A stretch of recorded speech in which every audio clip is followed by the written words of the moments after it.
আসসালামু আলাইকুম রহমতুল্লাহি বারাকাতুহ। বিসমিল্লাহ রহমান রহিম। আলহামদুলিল্লাহ রব্বিল আলামিন ওয়াল আকিবাতু লিল মুত্তাকিন আসসালাতু ওয়াসসালামু আলা নবিয়্যিহি মুহাম্মাদিন ওয়া আলিহি ওয়া আসহাবিহি আজমাইন, আম্মা বাদ।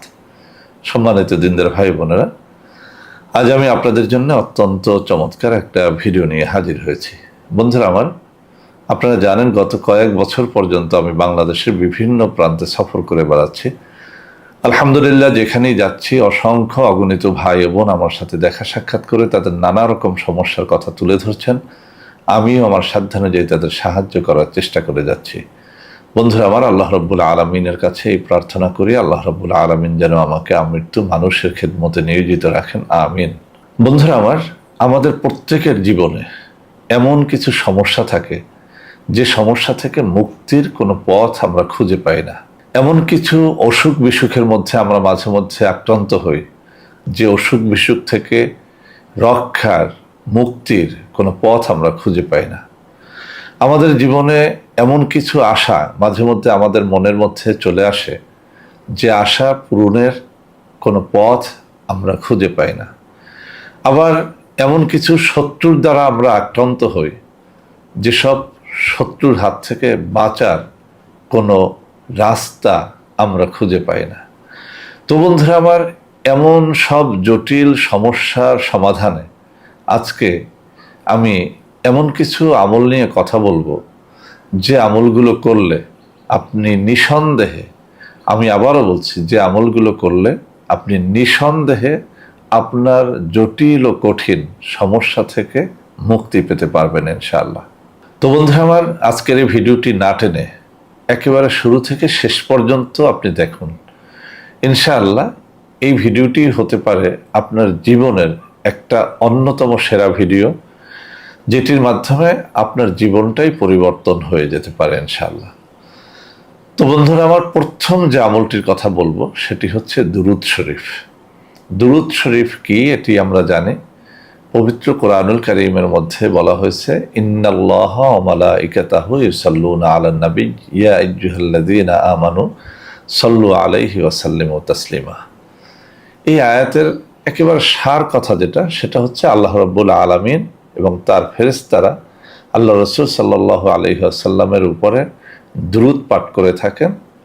হে আমার বান্দারা, তোমরাও আল্লাহ রাসূল সাল্লাল্লাহু আলাইহি ওয়াসাল্লামের উপরে বেশি করে দুরূদ পাঠ করো। সুবহানাল্লাহি ওয়া বিহামদিহি সুবহানাল্লাহিল আযীম। তো এই দুরূদ শরীফ অনেক রকমের আছে। বিশেষ করে আমরা নামাজের মধ্যে যে দুরূদ শরীফ পড়ি এটা তো আমরা সবাই জানি। এছাড়াও নানা রকমের দুরূদ শরীফ রয়েছে। আল্লাহ রাসূল সাল্লাল্লাহু আলাইহি ওয়াসাল্লামের উপরে বিভিন্ন সময়ে বিভিন্ন রকম দুরূদ শরীফের মাধ্যমে মানুষ নাজাত পেয়েছে। এরকম হাজারো ঘটনা হাজারো কিতাবের মধ্যে রয়েছে। বড় কোনো অসুখ বিসুখ হয়েছে, নির্ধারিত কোনো দুরূদ পাঠের মাধ্যমে সেই অসুখ বিসুখ থেকে মুক্তি হয়েছে। বড় কোনো শত্রুর আক্রমণে পড়েছে, নির্ধারিত কিছু দুরূদ শরীফ পাঠের মাধ্যমে সেই শত্রুর আক্রমণ থেকে সে রক্ষা পেয়েছে। বড় কোনো আযাবে পতিত হয়েছে, গজবে পতিত হয়েছে, কোনো মহামারীতে পতিত হয়েছে, নির্ধারিত কিছু দুরূদ শরীফ পাঠের মাধ্যমে সেই আযাব, গজব ও মহামারী থেকে সে মুক্তি পেয়েছে। এরকম হাজারো ঘটনা হাজার হাজার কিতাবের মধ্যে বর্ণিত আছে। তো বন্ধুরা আমার, এই সব কথা শুধু আমার মুখের কথা নয়, আমার হাতে যে কিতাবটি দেখতে পাচ্ছেন এই কিতাবটাও অত্যন্ত নির্ভরযোগ্য একটা কিতাব। এই কিতাবের মধ্যে দুরূদ শরীফের অসংখ্য ফজিলতের কথা বর্ণিত আছে। এছাড়াও আল্লামা শাইখুল হাদিস মুহাদ্দিস দেহলভী রহমতুল্লাহ আলাইহ সহ বড়পীর আব্দুল কাদের জিলানী রহমতুল্লাহ আলাইহ, খাজা মুঈনুদ্দিন চিশতি রহমতুল্লাহ আলাইহ, এভাবে নাম করা বিশিষ্ট বহু বুজুর্গের বহু কিতাবের বহু বর্ণনার মধ্যে দুরূদ শরীফের বহু ফজিলতের কথা বলা হয়েছে। তো বন্ধুরা আমার, যারা আমাদের কাছে বিভিন্ন সময়ে আসেন বিভিন্ন মুসিবত নিয়ে, আমরা যখন দেখি যে মুসিবতটা এত বড় যে মুসিবত থেকে মুক্তির কোনো পথ তার নাই, তখন আমি বিশেষ করে সব সময় তাকে একটা কথা বলে দেই যে আপনি একেবারে নিঃসংকোচে এই সমস্যা থেকে উত্তরণের জন্য আপনার জানা থাকা যে কোনো একটা দুরূদ শরীফের উপর আমল শুরু করেন। আল্লাহ সাক্ষী, আমার জীবনে আমি বহু মানুষকে দেখেছি যারা আমার কথা মতো, আমার শেখানো নিয়মে নির্ধারিত কোনো দুরূদ শরীফ পাঠ করে তারা ফল পেয়েছে, আমাকে এসে হাসি মুখে বলেছে যে স্যার লক্ষ টাকা খরচ করে যা পাই নাই, আপনার শেখানো একটা দুরূদ শরীফ পাঠের মাধ্যমে আমি সেই সুফল পেয়েছি, আলহামদুলিল্লাহ। তো বন্ধুরা আমার, আজকে আমি কোনো সুনির্ধারিত দুরূদ শরীফের তালিম দিব না, শুধুমাত্র একটা কথা বলতে চাই। আপনি শত্রুর আক্রমণে অতিষ্ঠ, আপনি আপনার জানা কোনো একটা দুরূদ শরীফ বেশি করে পড়া শুরু করেন। আপনার বিয়ে হচ্ছে না, কোনোভাবেই বিয়ে হচ্ছে না, আপনি ছেলে কিংবা মেয়ে, আমি আপনাকে বলবো নানান দোয়া দুরূদ বাদ দিয়া আপনি আপনার জানা কোনো একটা দুরূদ শরীফ বেশি করে পড়তে শুরু করেন। আর ওই দুরূদ শরীফ পড়া অবস্থায় মাঝে মধ্যে আপনার মনের কথাটা চোখের পানি ফেলে আল্লাহর কাছে বলতে শুরু করেন। আপনি পরীক্ষায় পাশ করতে পারছেন না, আপনার থেকে কম মেধাবীরাও পরীক্ষায় পাশ করে যাচ্ছে, কিন্তু আপনি পারছেন না। আপনাকে বলবো আপনি যেন আপনার জানা কোনো একটা দুরূদ শরীফ বেশি করে পাঠ করা শুরু করেন, ইনশাআল্লাহ আপনি পরীক্ষায় পাশ করে যাবেন। আপনার কোনো দুরারোগ্য ব্যাধি হয়েছে, কোনোভাবেই সেই ব্যাধি থেকে আপনি মুক্তি পাচ্ছেন না, আমি পরীক্ষার আলোকে বলছি, আপনার জানা কোনো একটা দুরূদ শরীফ, বিশেষ করে নামাজের মধ্যে যে দুরূদ শরীফ আমরা পড়ে থাকি, আপনি সেই দুরূদ শরীফ খানাও যেন বেশি করে একটু অজিফার মতো পড়ে দেখেন, ইনশাআল্লাহ আপনার সমস্যা থেকে আপনি মুক্তি পেয়ে যাবেন। এভাবে কয়টা সমস্যার কথা বলবো। আপনি বিদেশ যেতে চাচ্ছেন, ভালো কোনো চাকরি খুঁজে বেড়াচ্ছেন, ব্যবসা বাণিজ্যে সফলতা চাচ্ছেন, চাকুরিতে সফলতা চাচ্ছেন, আপনার স্ত্রীকে বশীভূত করতে চাচ্ছেন, স্বামীকে বশীভূত করতে চাচ্ছেন, সমাজের বিশৃঙ্খলা থেকে নিজেকে বাঁচাতে চাচ্ছেন, পারিবারিক বিশৃঙ্খলা ঝগড়াঝাটি থেকে নিজেকে বাঁচাতে চাচ্ছেন, মুক্তি দিতে চাচ্ছেন, হতাশ না হয়ে আপনি শুধু একটা কাজ করেন, 5 ওয়াক্ত নামাজ পড়েন, নামাজের পাশাপাশি দুরূদ শরীফ পড়েন।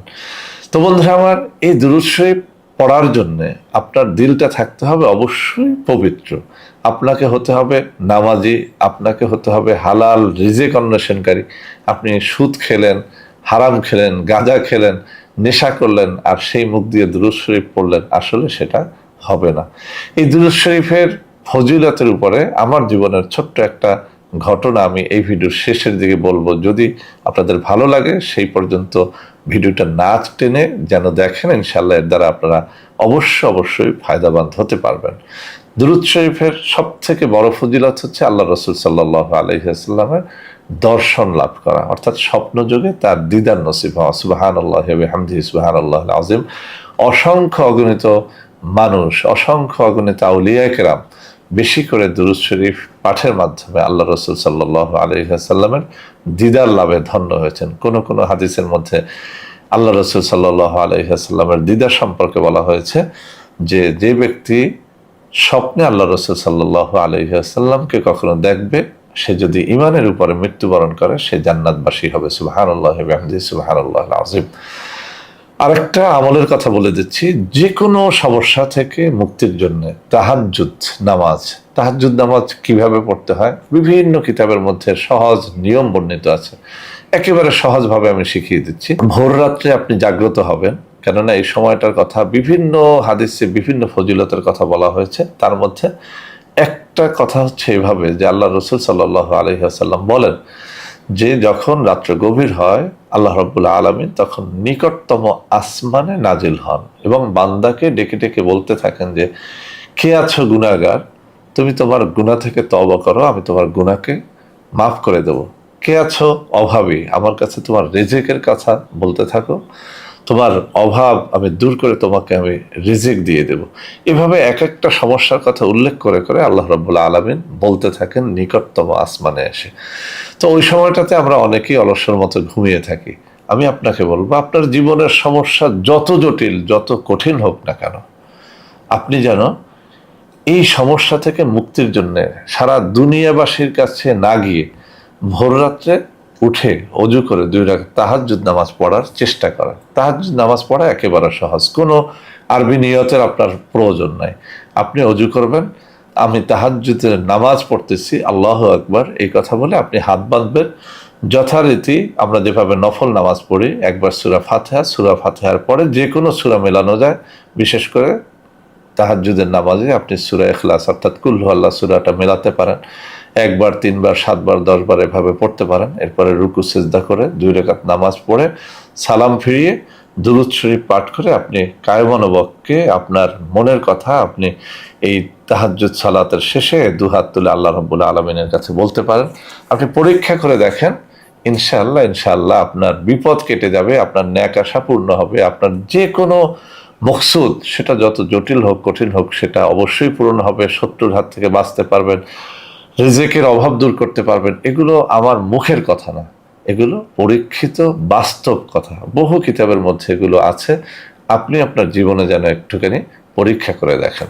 আমি আর একটা দোয়ার কথা বিভিন্ন ভিডিওতে বলেছি, আজকেও বলি।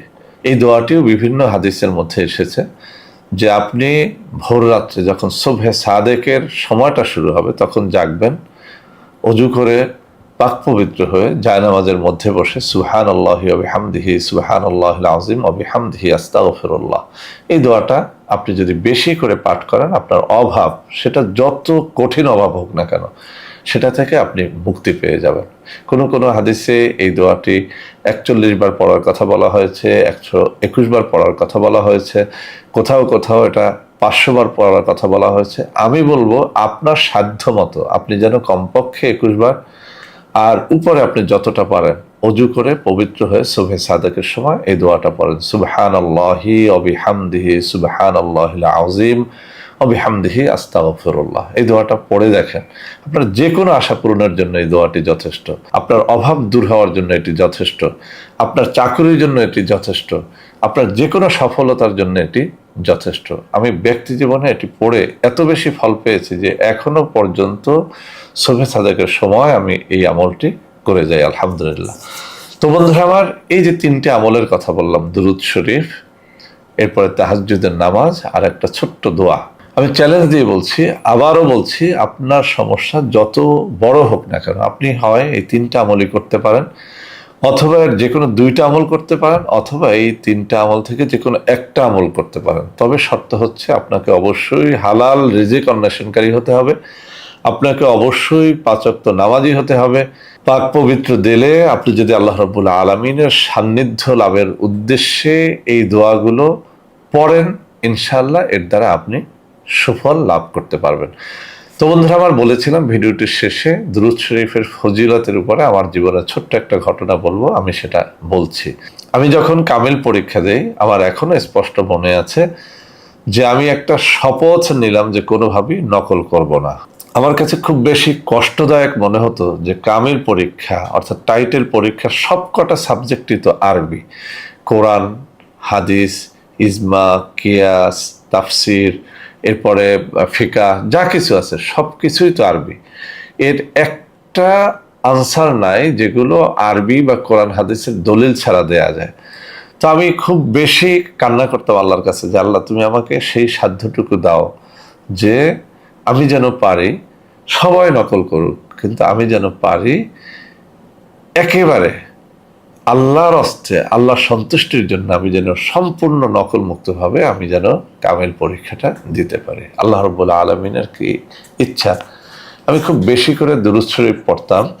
আমার এখনো মনে আছে পরীক্ষার হলে যাওয়ার আগে আমি যখন খুব বেশি দুরূদ শরীফ পড়তাম, দুরূদ শরীফ পড়া অবস্থায় ওই দিনের পরীক্ষার যে প্রশ্নপত্র যা হবে সেটা কিন্তু আমি কানে কানে শুনতাম, সুবহানাল্লাহি ওয়া বিহামদিহি সুবহানাল্লাহিল আযীম, অর্থাৎ আমি কানে শুনতাম ক্বালা ক্বালা রাসূলুল্লাহ সাল্লাল্লাহু আলাইহি ওয়াসাল্লাম, এভাবে পাঠ করে শোনানো হচ্ছে কোনো একটা হাদিস বা কোনো একটা আয়াতের অংশ বা কোনো একটা প্রশ্নের আনসার, কানে কানে কেউ যেন আমাকে পাঠ করে শোনাচ্ছে। আমি সাথে সাথে সেটা নোট করে রাখতাম, পরীক্ষার হলে গিয়ে দেখতাম যে সেটাই এসেছে, আলহামদুলিল্লাহ। এভাবে আমি একেবারে চাক্ষুষ কামিল পরীক্ষায় আমি যখন সবার থেকে ভালো রেজাল্ট করলাম, আমার কাছে দুনিয়াতে যত ঘটনা আমি দেখেছি আমার জীবনে তার থেকেও সব থেকে এই ঘটনাটাই আমার কাছে বিস্ময়কর যে শুধুমাত্র দুরূদ শরীফ পাঠের মাধ্যমে আমি একটা পরীক্ষার সবকিছুই আমি জেনে যেতাম শুধুমাত্র দুরূদ শরীফের মাধ্যমে। সুবহানাল্লাহি ওয়া বিহামদিহি সুবহানাল্লাহিল আযীম, এটা একটা ছোট্ট ঘটনা। এছাড়াও আমার জীবনে দুরূদ শরীফের পাঠের মাধ্যমে আরো অনেক নিয়ামতের কথা আছে, আমি সেগুলো উল্লেখ করতে চাই না। আমি আপনাদেরকে বলতে চাই, যারা আপনারা বিপদগ্রস্ত আছেন, যত বড় বিপদেই পড়েন না কেন, দুরূদ শরীফের অভ্যাসটা যেন আপনারা করেন, তাহাজ্জুদের অভ্যাসটা যেন আপনারা করেন। আর যে ছোট্ট আমলটার কথা বললাম, সুবহানাল্লাহি ওয়া বিহামদিহি সুবহানাল্লাহিল আযীম, এই আমলটা যেন আপনারা করেন। ইনশাআল্লাহ এর মাধ্যমে আপনারা আপনাদের যে কোনো আশা, যে কোনো সমস্যা থেকে মুক্তি পাবেন ইনশাআল্লাহ। তো বন্ধুরা আমার, আশা করি আজকের এই ভিডিওটি আপনাদের অনেক অনেক কাজে দেবে। বন্ধুরা আমার, ভিডিওটি যদি আপনাদের ভালো লেগে থাকে, আপনারা অবশ্যই এই ভিডিওটি আপনাদের বন্ধু বান্ধবদের মধ্যে শেয়ার করে দেবেন, যাতে করে তারা ভালো কিছু শিখতে পারে। আর এই সাইফুল স্যার নামের এই চ্যানেলে এখন থেকে আমি নিয়মিত কিছু ভালো ভিডিও আপলোড করার চেষ্টা করব। আর আপনারা কোন ধরনের ভিডিও চান একটু কমেন্ট করে জানাবেন। আর যারা আমার সাথে দেখা সাক্ষাৎ করতে চান, তারা আমার হাতে থাকা এই যে কাগজের মধ্যে নম্বর, এই নম্বরে সরাসরি আমার সাথে দেখা সাক্ষাৎ করতে পারবেন, অথবা আমার সাথে ভিডিও কলেও আপনারা যোগাযোগ করতে পারবেন, কথা বলতে পারবেন। তো বন্ধুরা আমার, আশা করি আজকের এই ভিডিওটি আপনাদের অনেক অনেক কাজে দেবে। বন্ধুরা আমার, ভিডিওটি ভালো লাগলে লাইক করবেন, কমেন্ট করবেন, শেয়ার করবেন, আমাদের প্রত্যেকটা চ্যানেলকে ভালোবেসে সাবস্ক্রাইব করবেন। আল্লাহ হাফেজ। আসসালামু আলাইকুম ওয়া রাহমাতুল্লাহি ওয়া বারাকাতুহু।